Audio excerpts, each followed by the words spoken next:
Merry Christmas, everybody. Happy holidays. We are just thrilled to have all of you here.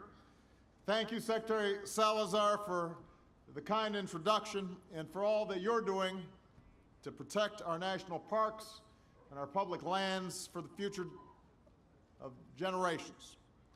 I also want to recognize Neil Mulholland and everyone at the National Park Foundation and at the National Park Service who helped put this event together. I want to thank Pastor Darrell Morton for that wonderful invocation. And of course, thanks to Common and all of tonight's performers for joining us here as we light the National Christmas Tree for the 88th time. This is a very proud holiday tradition, snow or shine. In good times and in periods of hardship, folks like you have gathered with presidents to light our national tree. Now, it hasn't always gone off without a hitch. On one occasion, 2 sheep left the safety of the nativity scene and wandered into rush hour traffic. That caused some commotion. Often, the ceremony itself has reflected the pain and sacrifice of the times. There were years during the Second World War when no lights were hung in order to save electricity. In the days following Pearl Harbor, Winston Churchill joined President Roosevelt to wish our nation a happy Christmas even in such perilous days. But without fail, each year we have gathered here. Each year we've come together to celebrate a story that has endured for 2 millennia. It's a story that's dear to Michelle and me as Christians, but it's a message that's universal. A child was born far from home to spread a simple message of love and redemption to every human being around the world. It's a message that says no matter who we are or where we are from, no matter the pain we endure or the wrongs we face, we are called to love one another as brothers and as sisters. And so during a time in which we try our hardest to live with a spirit of charity and goodwill, we remember our brothers and sisters who have lost a job or are struggling to make ends meet. We pray for the men and women in uniform serving in Afghanistan and Iraq and in faraway places who can't be home this holiday season. And we thank their families who will mark this Christmas with an empty seat at the dinner table. On behalf of Malia, Sasha, Michelle, Marion, who's our grandmother-in-chief, and Bo, don't forget Bo, I wish all of you a Merry Christmas and a blessed holiday season. And now I'm going to invite the entire Obama crew up here to help me light this Christmas tree.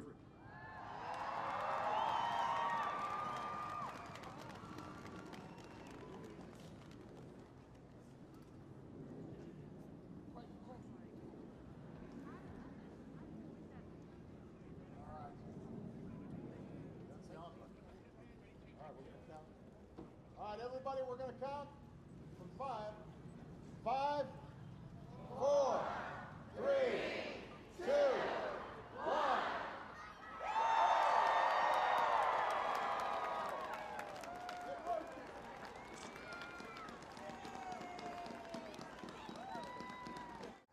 Here with the holiday classic, please welcome the incomparable First Lady Michelle Obama. All right, you guys, you ready for this story? Yes. All right, here we go. 'Twas the night before Christmas, when all through the house not a creature was stirring, not even a mouse. The stockings were hung by the chimney with care, in hopes that St. Nicholas soon would be there. When out on the lawn there rose such a oh, I skipped a page. Wait. The children were nestled all snug in their beds. Did I skip another page? Okay, here we go. There we go. We're ready. First Lady's taking off her gloves. Ready? The children were nestled, all snug in their beds, while visions of sugar plums danced in their heads. And Mama in her kerchief, and I in my cap, had just settled down for a long winter's nap. When out on the lawn there arose such a clatter, I sprang from the bed to see what was the matter. Away to the window I flew like a flash, tore open the shutters and threw up the sash.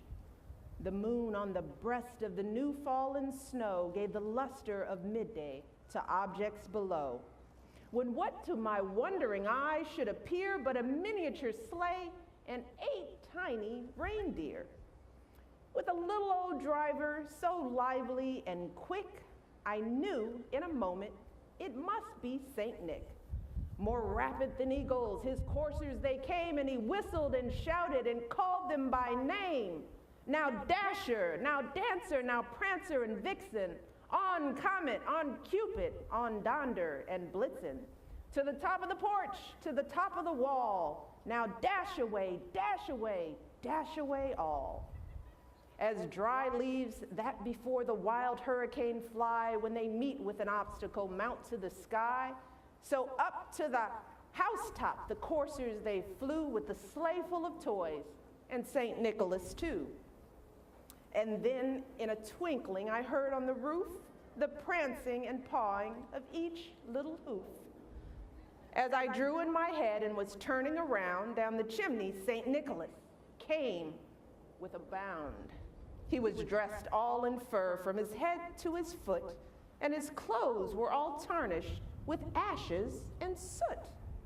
A bundle of toys he had flung on his back, and he looked like a peddler just opening his pack. His eyes, how they twinkled, his dimples how merry. His cheeks were like roses, his nose like a cherry. His droll little mouth was drawn up like a bow, and the beard of his chin was as white as the snow, the stump of a pipe he held tight in his teeth, and the smoke, it encircled his head like a wreath. He had a broad face and a little round belly that shook when he laughed like a bowl full of jelly. He was chubby and plump, a right jolly old elf, and I laughed when I saw him in spite of myself. A wink of his eye and a twist of his head soon gave me to know I had nothing to dread.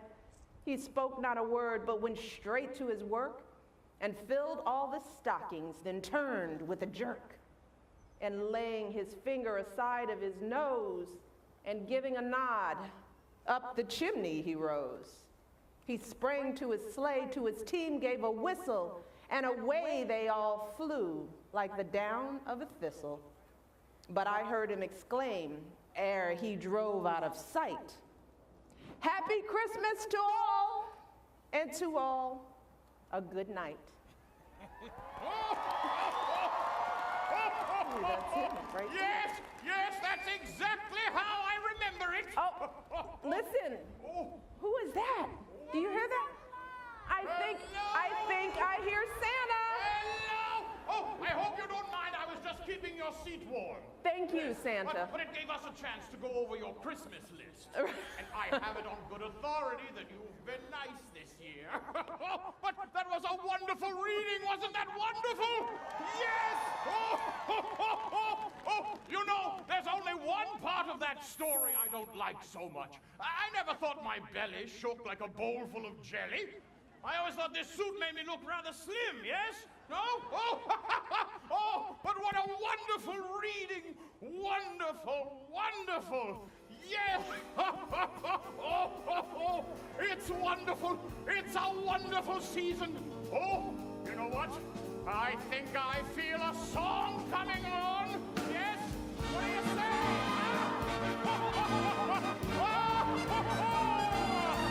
It's the most wonderful time of the year, with the kids jingle belling and everyone telling you be of good cheer.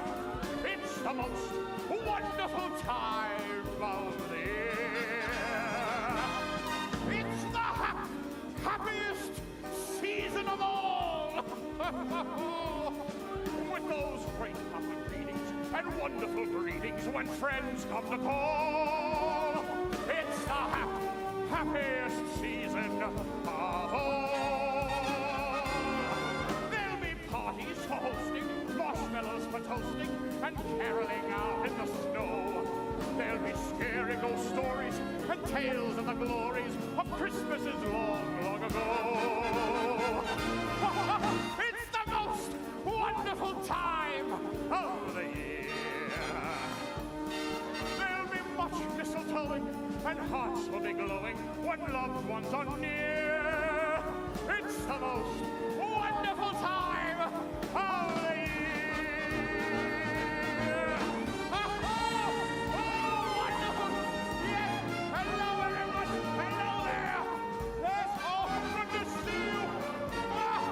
I'll be back in a few weeks! Oh, yes! Hello over there! There'll be parties for hosting, marshmallows for toasting, and caroling out in the snow. There'll be scary ghost stories and tales of the glories of Christmases long, long ago.